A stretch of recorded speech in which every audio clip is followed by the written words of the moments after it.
听说北京今天下雪了，我刚才在一个纯色背景后边拍了一张照，看看今天能不能合成一张封面。北京下雪，我还是特别喜欢的，大家可以搜搜。嘿，大家伙早录！12月11号星期一，新的一周了，看我在哪儿？又在新斋桥这一片商圈里。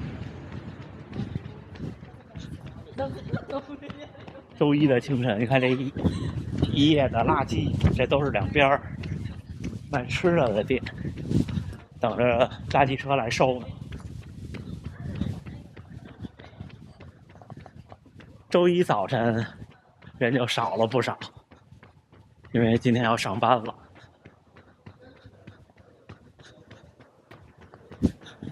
有晨跑爱好的小伙伴要是来大阪玩，正好赶上周末，可以周末早晨这时候来这边转一圈，特别有意思。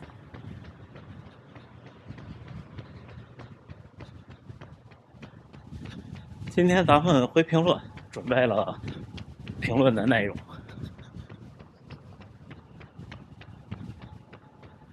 一会儿就到了前边有名的拍照打卡地。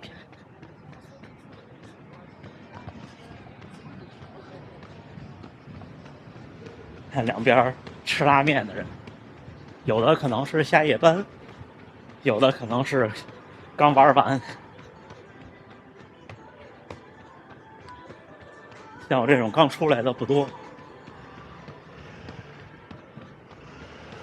前面这就是收垃圾的车。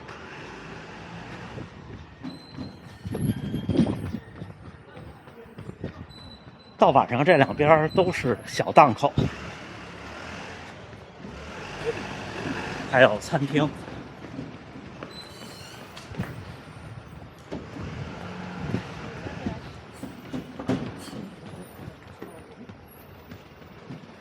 蟹道乐我一次都没吃过。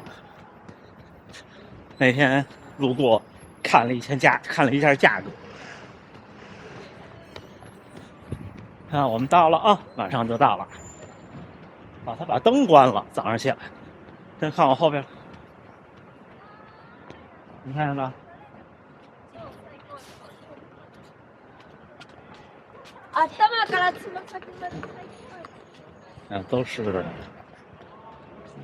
都是人。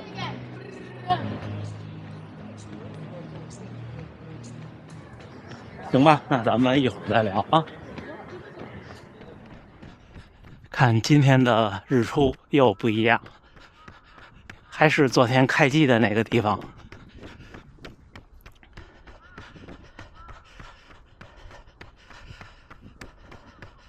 这段时间跑的比上个月又多起来了。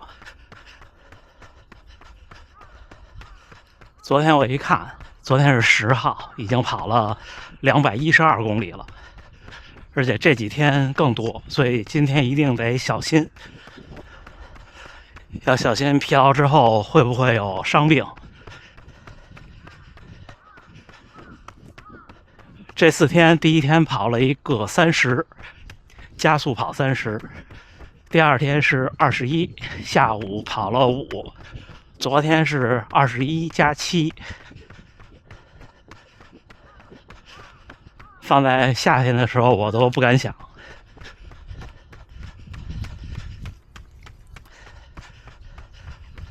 先恭喜所有昨天比赛完赛小伙伴们。频道的观众有一位女性跑者，应该比我年长，昨天广州3小时32完赛，太厉害了。昨天那个气温，就是环境越差，对普通人的影响就比运动员更大。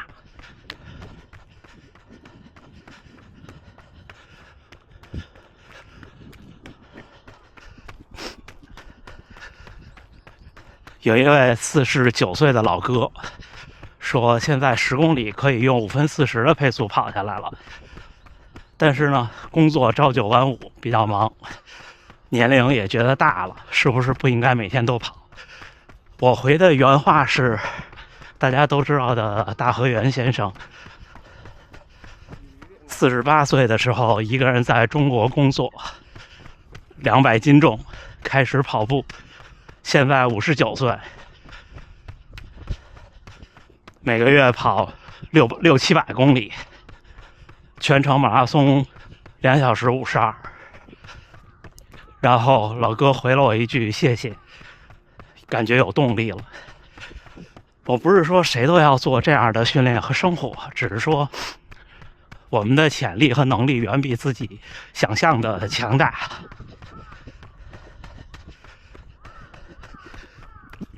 因为还有港台的小伙伴们都说天天看，感谢您啊！但是抱歉了，我这北方的口音我已经比较努力在控制。谢谢您，谢谢您。因为香港的朋友说有没有滚筒的放松方案？您讲的应该就是我们讲的泡沫轴。有的，我有的时候会用一用，但是不多。我建议大家，如果用泡沫轴的话，可以多做一做，比方说臀部或者大腿的肌肉放松。小腿后侧呢，如果您已经习惯了没关系，如果您没做过，要做好滚完以后第二天特别疼的心理准备，因为它本身按摩其实本身也是一种对肌肉的，怎么说呢，一种带引号的破坏吧，一样的。这是我是支持的。还有一位小伙伴问跑后怎么恢复拉伸，我是这样的：如果我跑长距离，就像30公里或者是马拉松，我是不拉伸的，就单纯的休息放松。因为这种长距离之后，你的肌肉本来就弹性就会变差，最好的情况就是休息放松，拉伸反而有可能造成伤病。还有就是高强度的比赛之后，比方说半马比赛之后，我是不拉伸的。日常的训练之后，您可以搜索我的频道，有一集好像叫做我的粗糙的热身和拉伸，好像是，我不太注意这个。然后还有一位小伙伴说有没有足底筋膜炎的经历，我还真的没有，可能会有一点，谁都会有一点，就是比方你累了，前天训练量大了，或者这段时间训练量大了，甚至还有的小伙伴出去玩，走路走多了，第二天早上起来脚后跟疼，它这种东西大多数都是一过性的，早晚会好。而且有的时候您认为的足底筋膜炎很可能不是，就是足底筋膜疼，就像我昨天说的那种，没事儿的，大多数时候都没事儿的。因为我觉得我的训练量应该不小了，当然不可能每个人身体构造都一样，但是大多数时候不会把自己练成那样。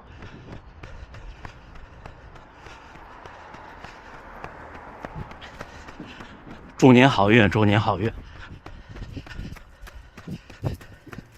下一个啊，衣服是什么品牌的？衣服是轻工，但是像这些品牌在海外基本上不太好买，您不知道是正常的，而且估计也不好买。就我比较感慨，就是比方说特步，特步在这儿就买不到，也不是说完全买不到，有途径，但是很麻烦。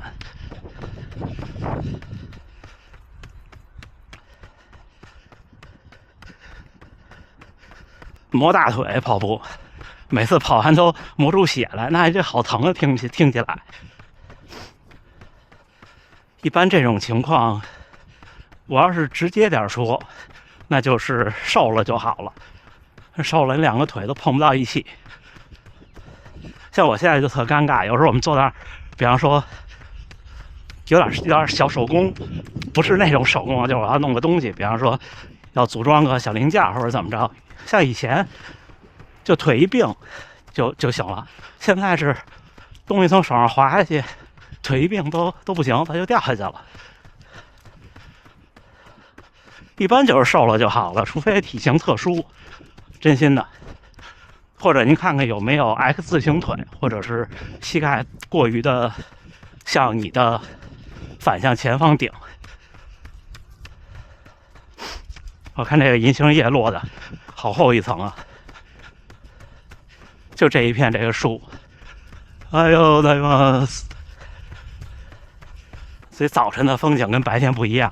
昨天下午我来这儿跑了一圈，人好多呀。下一个啊，跑步是低头看地还是抬头看天还是平视？我好像没有这方面的困扰。我记得您说的好像是总抬不起头来，那您可能比较担心摔倒。我一般，你看我现在的视线基本就在这棵树，差不多20-30米。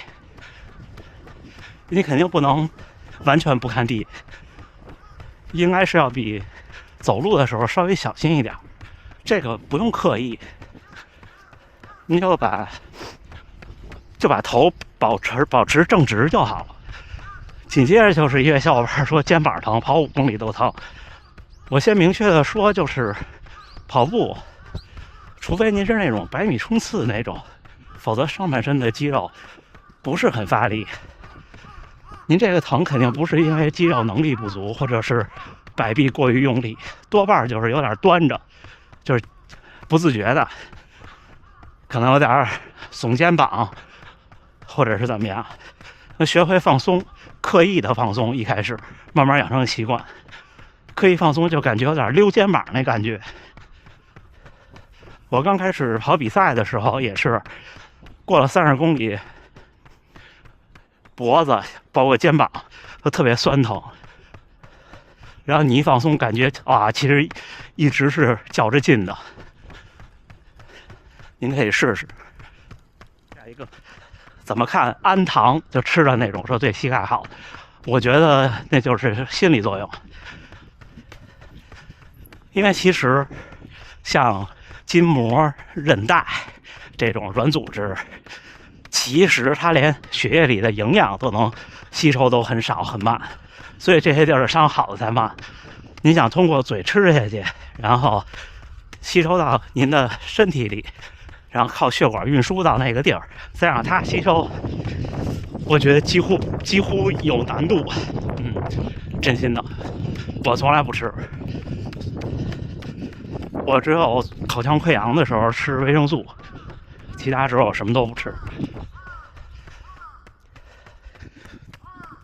然后跟跑步没关系的问题，我说存储便宜是什么意思？是这样，就是像我拍视频也是，我会想办法拍到目前我能力所及的最清晰的程度，还有我的各种照片啊、视频。就像昨天那个视频，就是当时电视台还能在网上看到回放的时候，我录下来的，我就存起来了。可能我翻以前的存储卡还有 U 盘，我还有16兆的存储卡呢，相机卡。那时候数码相机一张照片400K， 那时候你觉得一个比方说4个 G 的 U 盘特贵，但是现在看起来很便宜。可是那个时候如果你没有用那4个 G 存一些回忆，现在那些回忆就不见了。这是我的观点，不成熟的观点。当然肯定是要花钱的。下一个啊，27号来大阪玩，偶遇啊，可以啊。您这时间选的不错，我听您说是来圣诞节来，这边气氛应该不错。然后还去东京看箱根，我也去，我订好票了。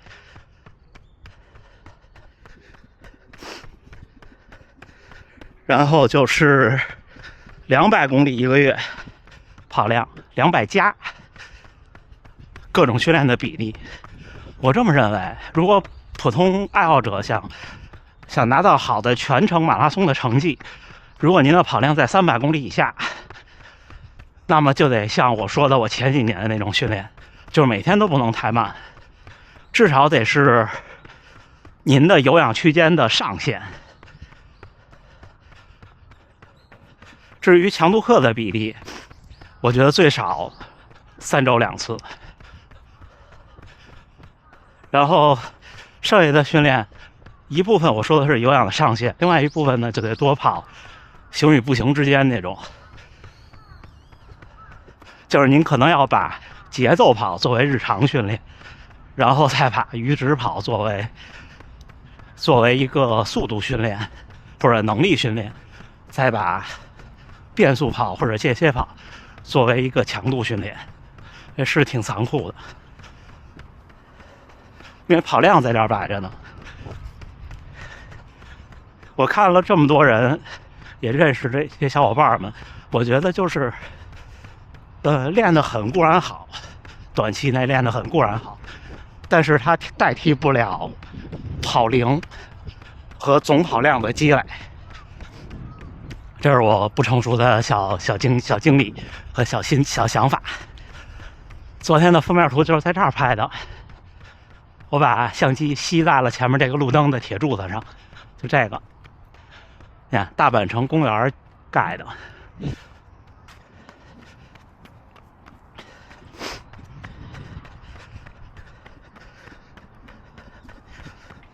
33岁，现在4分的配速已经跑了1年了，还是提高不了，觉得提高配速特难，这个能理解。我那时候跑到5分，后来跑到4分50左右的时候，也是觉得就这样了，再快好难呀。后来我就开始跑间歇，之后呢，我就发现好像提升到了4分20，之后就一直在这个范围内，又是积累了1年多2年。之后呢，就是通过强度课，我觉得配速这事儿也是就像跑量一样的提高，它好像是一个走台阶儿，就并不是说我今天跑了，明天就比今天快，而是我又跑了多长时间以后，突然发现我的能力变强了，就像比赛成绩一样。所以马拉松这事儿还是沉下心来，是不是？给您加油。小腿粗是不是因为体重大跑起来发力大造成的？这您想多了，真的。你们想想，专业运动员虽然他体重轻，但是他哪一步不比咱们发力大？然后您再看看跑步的人，甭管是运动员还是普通人，有没有小腿粗的？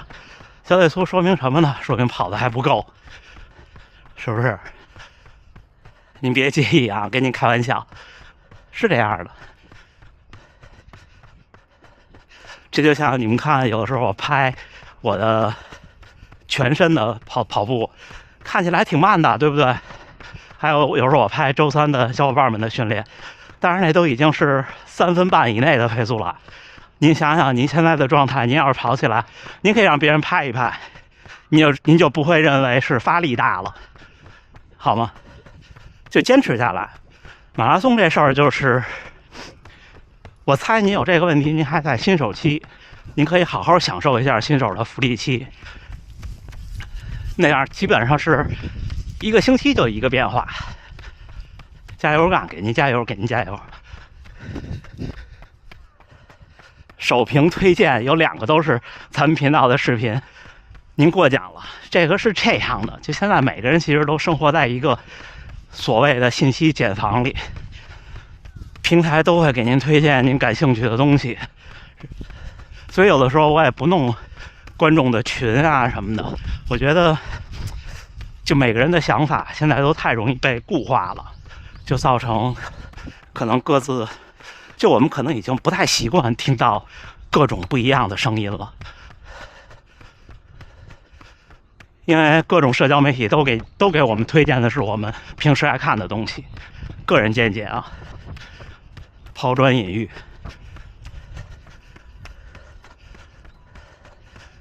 老大爷好像都80多了，特别带劲，地上好多你们说的爱心啊！刚才这儿有一个，拍拍啊！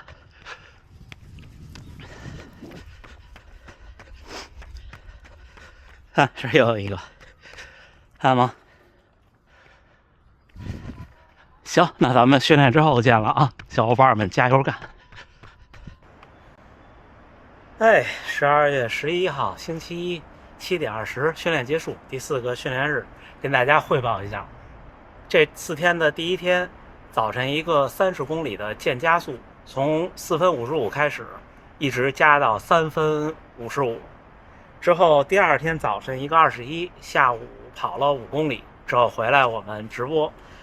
第3天就是昨天早晨21，下午跑了7公里，去大本城转了一圈。今天早晨21公里，平均配速5分02，1小时46。最快1公里4分24，平均心率134，最大148，功率199，累计爬升79米，平均步频191，步幅1.01米。就我发现后来有一次高驰 Pace 3更新之后，我用来解析数据的这个屏幕浮层实时的那个爬升的米数好像不太对，但是它最后的数是对的，手表上看是对的，可能是那个解析的算法和原始数据之间可能出现一些兼容问题，这个我研究研究，好吧。